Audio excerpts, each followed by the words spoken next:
Copa do Mundo com 48 seleções. E por isso eu vou reagir aqui a um vídeo do Rafael Oliveira, de 3 anos atrás, de qual foi a opinião dele sobre essa questão, como é que fica a questão do formato de disputa, como é que ficam as eliminatórias. Vamos ver o que Rafa tem a dizer nesse vídeo de 3 anos atrás, lembra?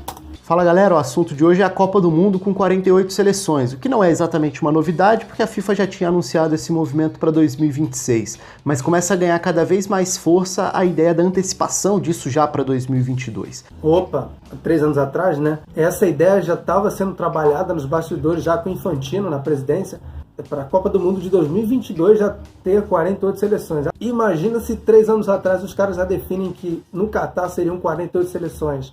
Como é que ficariam as eliminatórias? Então, claro, isso é muito movido pela política, então você consegue contemplar com mais vagas cada confederação continental, você consegue gerar maiores receitas aumentando o número de jogos, então você pensando em direitos de transmissão, de vendas, você vende um pacote maior pelo número de jogos, pelo número de seleções, tem mais gente participando, então você pode alavancar valores, e a FIFA basicamente está pensando nisso mesmo. Aliás, são 3 coisas que envolve futebol: política, a parte financeira e a parte esportiva. Só que parece que essa, que é a mais importante, está sendo ignorada nesse caso, né? Mesmo. Além de conseguir mais sedes, então você consegue, por exemplo, expandir a área de atuação para criar mais estádios, construir mais coisas, etc. O que a gente sabe que sempre foi um interesse também da FIFA por trás das sedes das principais competições, das sedes das Copas do Mundo. Agora, tecnicamente falando, qual pode ser o impacto disso? Eu detesto essa ideia, eu abomino essa ideia das 48 seleções. Primeiro porque acho que o número 32 já é um número ótimo, é um número que fecha bem no chaveamento, você tem os 8 grupos com 4, dali saem 2, já tem o chaveamento das oitavas de final, é melhor, por exemplo, do que era na Copa de 94, foi a última com 24 seleções, você tinha aquela questão de classificar terceiro colocado, que nunca é muito legal, porque aí você tem grupos de qualidades diferentes, não é correto, além da chave ainda ficar um pouco torta. Se liga só, e essa questão que ele falou de 24 seleções para a Copa de 94, o dobro seria 48. Acontece que eu não acredito que nessa época da gravação desse vídeo dele já tinha saído na imprensa esse formato, um dos formatos que estão sendo bem falado agora, que é de 12 grupos com 4 seleções.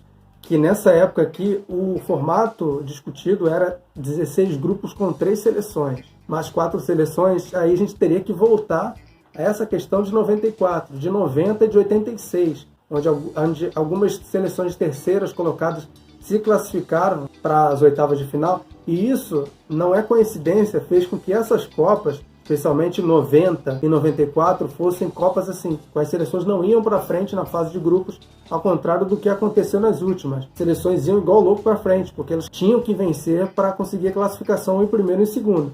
Terceiro lugar, pode acontecer o que aconteceu em 90 com a Irlanda, por exemplo. Ou no grupo F da Copa de 90, onde de 6 jogos, 5 foram empates. E a Irlanda, que chegou nas quartas de final sem vencer nenhum jogo sequer. Pensando em classificação para as oitavas e tudo mais. Mais do que isso, que me incomoda, porque assim, quando você amplia, a Euro, por exemplo, na última edição, teve a ampliação de 16 para 24 seleções. Claro que isso traz um impacto técnico, tático, você tem mais seleções de um nível abaixo se classificando. Mas isso também traz grandes histórias. Então você tem aquelas seleções que nunca conseguiram se classificar e vão disputar a primeira vez, e a comoção nacional é muito legal, o valor que é dado para esse tipo de competição. Jogar uma Copa do Mundo, no Brasil a gente não valoriza tanto isso, porque historicamente o interesse é outro, então é ganhar ou ganhar. E as histórias aí vão ficar, no fim das contas... Desculpa só interromper, 2018 teve só uma seleção estreante, foi o Panamá, e 2022 só uma, que foi o Catar. Em cima de disputas entre times de terceiro nível para ver quem fica com as últimas vagas. Mais até do que isso, aí eu estou falando da questão emocional da coisa, das histórias e tudo mais, o que é muito legal. Mas mais até do que isso, tem uma questão de interferir completamente no ciclo, né? Porque a Copa do Mundo é a grande competição e tudo mais, para mim não existe competição maior em termos de interesse, de comoção mundial. mas você mata todo o ciclo de eliminatórias, porque hoje é tudo tão bem definido em relação às vagas, em relação às disputas dos países dentro dos seus continentes, métodos e fórmulas, formatos de classificações e tudo mais. A partir do momento em que você incha a Copa do Mundo, você esvazia as eliminatórias. Por exemplo, a América do Sul, que tem 10 participantes na Conmebol, tem 5 vagas para a Copa, no formato atual. A partir do momento tem 4 vagas e uma repescagem internacional. Geralmente a seleção daqui passa, não foi o caso do Peru esse ano e do Uruguai, se não me engano, em 2006. Que você sobe para 48 seleções, quase todo mundo vai se classificar. Mesma coisa se a gente for olhar para outros continentes. Então, fora o impacto disso para as principais seleções. Se para o Brasil, por exemplo, já não existe tanto drama para se classificar no formato atual, imagina com 7 se classificando de 10 países que disputam. Imagina na Ásia o que vai significar jogar a eliminatória para o Japão, ou para a Coreia do Sul, ou para a Austrália, que é bom lembrar, no futebol faz parte da Confederação Asiática de Futebol. Vira uma coisa tão natural que esvazia todo o contexto. Então é preciso ser feita toda uma reforma, uma reformulação dos formatos das eliminatórias. Porque do jeito que é hoje, esse ciclo vai acabar sendo esvaziado. E aí você... Ele falou que vai ter que fazer uma reformulação na questão das eliminatórias mundo afora.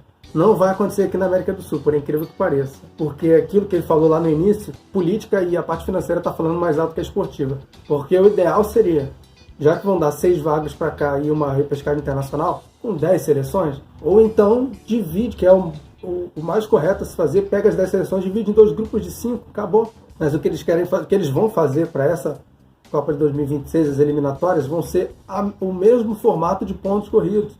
18 jogos, vão ser 10 seleções em pontos corridos brigando por 6 vagas e meia, uma que vai para a repescagem intercontinental.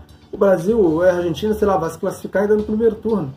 Você vai ter 3 anos de uma competição sem muito objetivo para várias das principais seleções e apenas valendo a emoção dos times de um nível abaixo. Acho isso um prejuízo muito grande. O formato hoje de seleções me agrada, acho que estava bem resolvido com 32 e com as eliminatórias da forma que acontecem.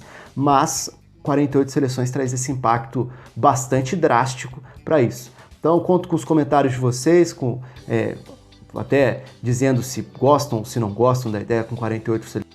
Eu já vou falar que eu não gosto, mas é algo que não tem o que fazer, não tem o que mudar, não é? Quanto à questão dos formatos, foi apresentado esse formato, nessa época aqui, 16 grupos com 3 seleções, fazendo um triangular, né? Sendo que dessas 3 seleções, 2 avançariam por uma fase mata-mata, que seria a antes das oitavas de final. E o outro formato foi o seguinte, foi esse de 12 grupos com 4 seleções.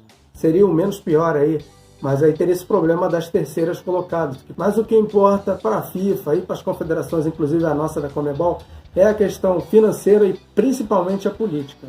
E o problema vai ser a questão dos formatos aí. Bom, já que o Rafa pediu para deixar nos comentários dele, deixa também nos comentários aqui. Valeu, vou ficando por aqui. Até a próxima.